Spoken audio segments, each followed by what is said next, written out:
talking about something that might be affecting a lot of folks, no matter where you live in the country right now. With the pandemic still well underway, you might have a little bit of anxiety, some worry about going out. Fear of going out, or FOGO, as some may call it, is real. And if you have that anxiety, I'm here right now with Abbie Richie of Senior Savvy, and she's going to talk about some easy tips. They may seem like, like I could do that. Why do you need to tell me that? Well, sometimes when you're flustered or you're anxious or you're worried, these things may not readily come to mind. Thanks so much for joining us today, Abbie.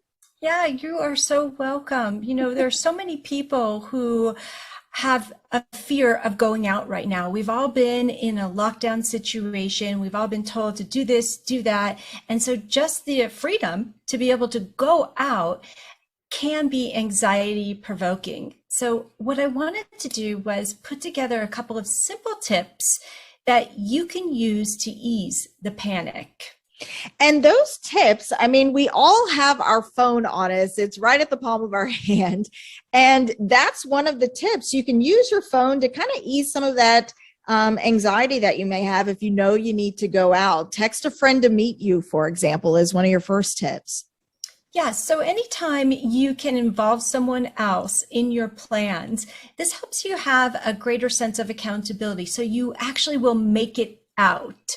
So if you are going to meet someone, that would be great. Or text a friend once you have arrived and let them know, I made it, I'm good, I'm on my way. That is so important, and you'll have accountability and support when you arrive. So important. Make a reservation using the restaurant app. So that way you can have a little bit more control over maybe where you're sitting. You don't have to have the anxiety about, is there going to be a seat available for me outside? You can use that app to secure what you need. Absolutely. I find when you can plan for where you're going, it really decreases a lot of the uncertainty. So if you're able to make a reservation in advance, you know you're not going to have to go there and wait in a crowded area. Instead, you can arrive, you can get the table you had envisioned, you can sit in the place that you had planned to sit in, and it's still allowing you to get out and enjoy a social interaction. Absolutely. And finally, map the destination using navigation on your phone. And then you talk about this too. If you drive your own car, I mean, that's going to help you control when you leave, when you come, you're not dependent on someone else. So critical there in some cases. Yeah, definitely there are times when an Uber is going to be more convenient, but the fact that you can get into your own car, you feel secure, you are going to navigate to the destination and be able to make it there. And also know that if things get too heated for you, you can always get back into your car and drive home. So just having more control over your outing usually helps a lot.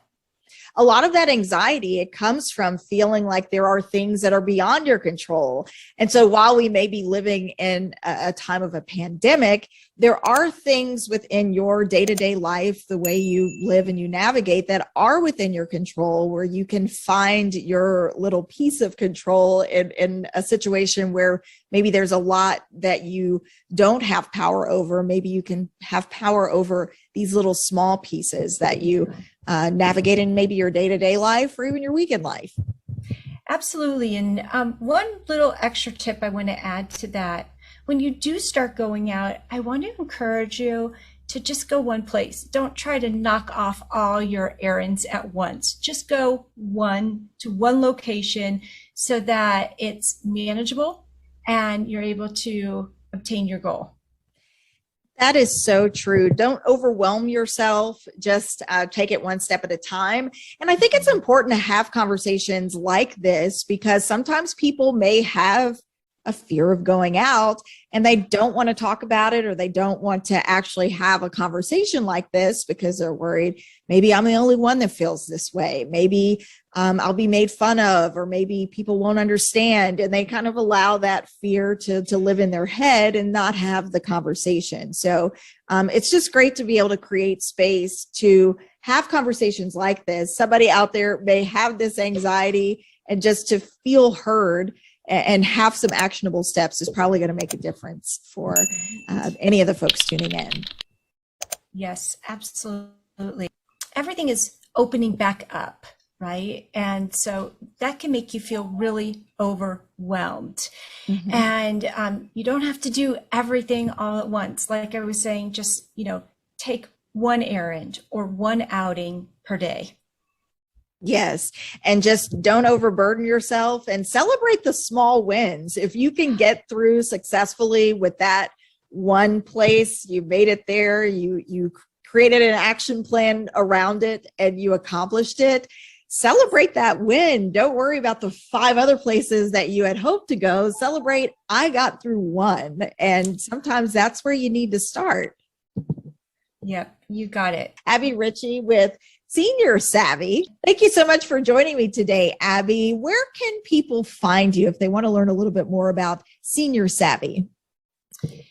People can go to our website. It's at seniorsavvy.net. They can also find us on YouTube on the Senior Savvy channel, as well as on Facebook on the Abbie Richie page. All right. Well, thank you so much for joining me today for Let's Chat, talking again about fear of going out and some easy tips and tricks you can keep in mind to hopefully ease that anxiety on your next outing. Thanks so much for joining us, and we'll see you next time for Let's Chat. I'm Shayla.